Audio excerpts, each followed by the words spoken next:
થાય પણ દ્રવ્ય સ્વભાવનો વિશ્વાસ કરવાથી નિર્મળતા પ્રગટવા લાગે જ છે. બીજની શ્રદ્ધા કરવાથી બીજ વાયાથી ફળ ફૂલશે જ એમ વિશ્વાસ છે. એમાં ચૈતન્ય ભગવાન પુણ્ય પાપના રાગથી ભિન્ન એની શ્રદ્ધા કરવાથી વિશ્વાસ કરવાથી આમાંથી કેવલ જ્ઞાને પરમાત્મા થશે એવો તેને વિશ્વાસ થયા વિના રહેતો નથી. પણ પકડે તો વિશ્વાસ થાય ને પકડ્યા વિના વિશ્વાસ કોનો કરવો? જે વસ્તુ દેખાણી નથી, જે વસ્તુ જ્ઞાનમાં જણાણી નથી એનો વિશ્વાસ રીતે આવે. આ તો જ્ઞાનમાં જણાય અંદરમાં જ્ઞાનની પર્યાય સૂક્ષ્મ કરતા એ જ્ઞાનમાં આ ચીજ આનંદમય અને શુદ્ધ છે જણાય એને વિશ્વાસ આવે. અને એનો વિશ્વાસ તે સમકે દર્શન કહેવાય. અને એ સમકે દર્શનમાંથી કેવળ જ્ઞાન પ્રગટ્યા વિના રહે. હા હા હા. દુકાનના ધંધાના ફળમાં એને વિશ્વાસ કે આપણે 10 લાખનું કાપડ રાખીએ છીએ ને એમાંથી પેદાશ 2 લાખની તો થાય જ છે વર્ષો વર્ષે. એનો એને વિશ્વાસ. જેઠાભાઈ હે આમાંથી એક શબ્દ મને આમ વિચાર આવે છે. આપની વાણીથી અમને એમ થાય છે કે આ બધું મૂકી દઉં, પણ મુકાતું નથી. એનું શું કરવું? હવે એક વાત મને એમ લાગે છે કે અમારા આગલા ભાવમાં પણ કર્મ ઘણા હશે કઈ નહીં. એ છોડી દેવાનું, એનું ફોડી છોડી દેવાનું. પૂર્વનું કર્મ ફળ નહોતું એમને લક્ષ્ય છોડી દેવું. અત્યારે હું આત્મા મહા છું એનું લક્ષ્ય કરવું બસ. પૂર્વના કર્મ ફળ હતા એ મારી પાસે છે જ નહીં. હું તો એક આત્મા છું. આત્માને કર્મ અડતા નથી. આત્મા કર્મને સ્પર્શ કરતો નથી. હા હા હા હા. સમય સારની ત્રીજી ગાથામાં એવું કહ્યું છે પ્રભુએ. સમય સાર આપણે અમારી વાંચી છે ને એમાં એવી વાત છે કે એક દ્રવ્ય બીજા દ્રવ્યને ચૂંબતું નથી. આત્મા પરમાણુને અડતો નથી. કર્મને આત્મા અડતો નથી. કર્મ જીવને અડતો નથી. દરેક દ્રવ્ય પોતાના જે ગુણને પર્યાય છે તેને તે સ્પર્શે છે, તેને તે ચુંબે છે. સમયસાર છે ને ત્રીજી ગાથામાં છે.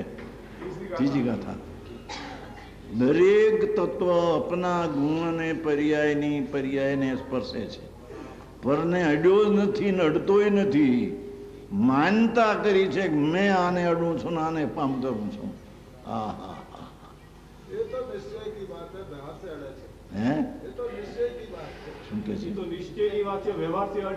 વ્યવહારથી અડે છે બિલકુલ નહીં. જૂઠું વાત છે.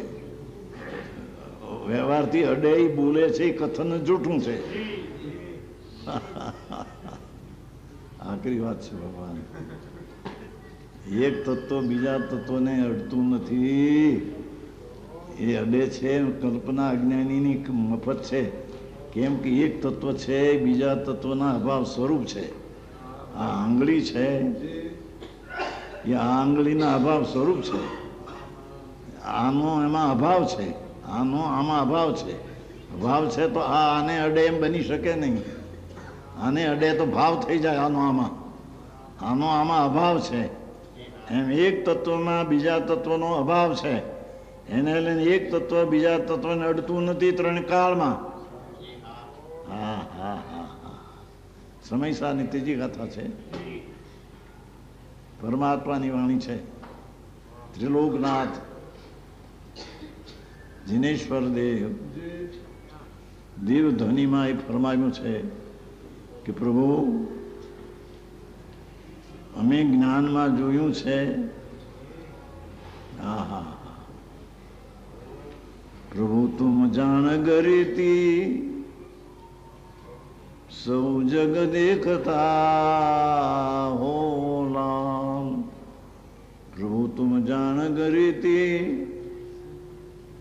સૌ જગ દેખતા હો લાલ. નિજ સત્તાએ શું અમને પેકતા હો ભાવ. પ્રભુ આપ ત્રણ કાળ ત્રણ લોકને જુઓ છો, એમાં અમારી આ સત્તાને તમે શું જુઓ છો?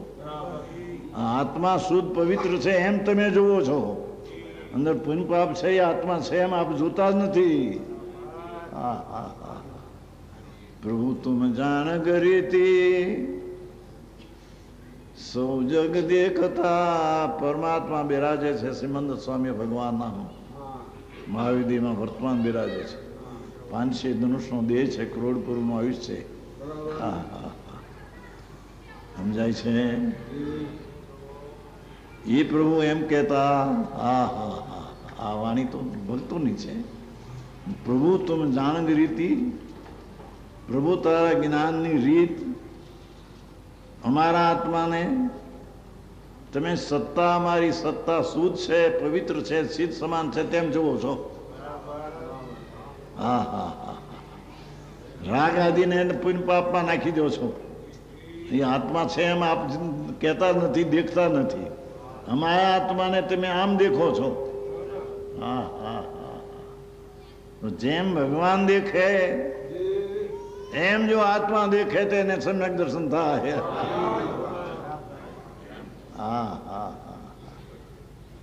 વાતો તો આવી છે બાપુ. અહીં તો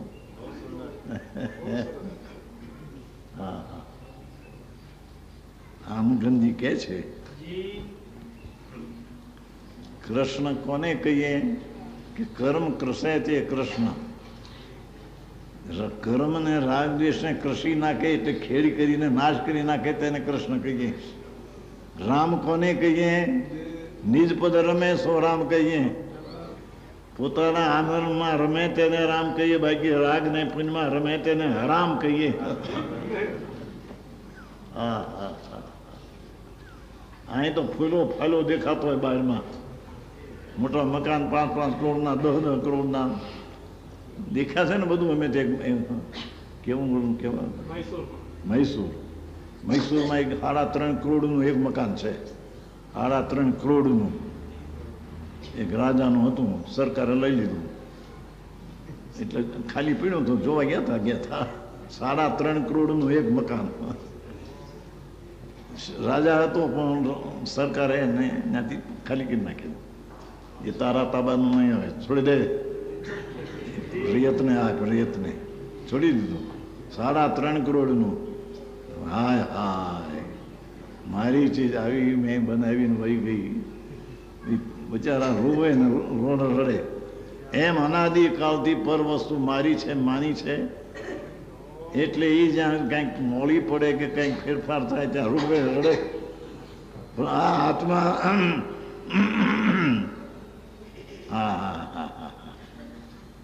આત્મામાં પ્રગટ રૂપે કાંઈ દેખાતું નથી, પણ વિશ્વાસ વિનાશ શું પ્રગટ છે? વિશ્વાસ આપવો જોઈએ.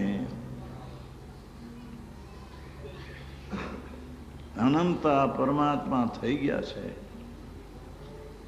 અનંત આત્મામાંથી અનંતમાં ભાગના અનંત પરમાત્મા થઈ ગયા છે.